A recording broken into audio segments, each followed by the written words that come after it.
In this video, we will look at how to draw and interpret bar graphs. A bar graph is a display that shows us the count for each category in a set of data. In a previous video, we showed the results from surveying 10 girls on which sport they played.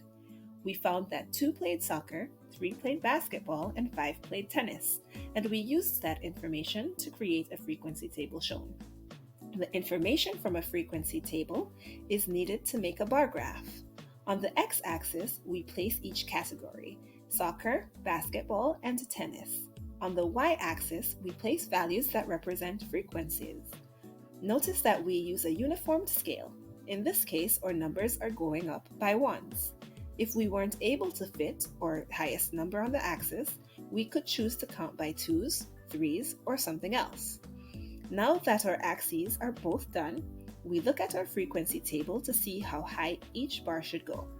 Since 2 girls play soccer, the bar goes up to 2. Since 3 girls play basketball, the bar goes up to 3. And since 5 girls play tennis, the bar goes up to 5. If we add the height of each bar, we get the total count of the sample. We can also draw a relative frequency bar graph. Recall that relative frequency is the portion or percent of cases in each category. We found relative frequency by dividing each frequency by the total and multiplying by 100. Notice that the bars on our graph are the same as the frequency bar graph, but we label our y-axis with fractions or percents instead of frequencies. Let's look at a couple of things that often goes wrong with bar graphs so that you can avoid these pitfalls.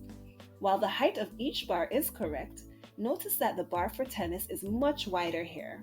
Subconsciously, our brains lead us to believe that there are several more tennis players than they are since the bar is so large. The area principle tells us that the area of bars should correspond with the magnitude of each frequency. More simply stated, make each bar with the same width and you should be all set. People love to use flashy 3D bar graphs. However, adding a third dimension also messes with our perception of the size of each bar. 2D bar graphs give a more accurate picture of our data. Here's what we've learned in this video.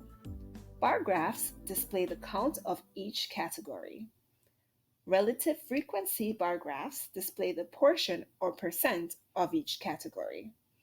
The area principle tells us that the area should correspond to the magnitude of frequencies.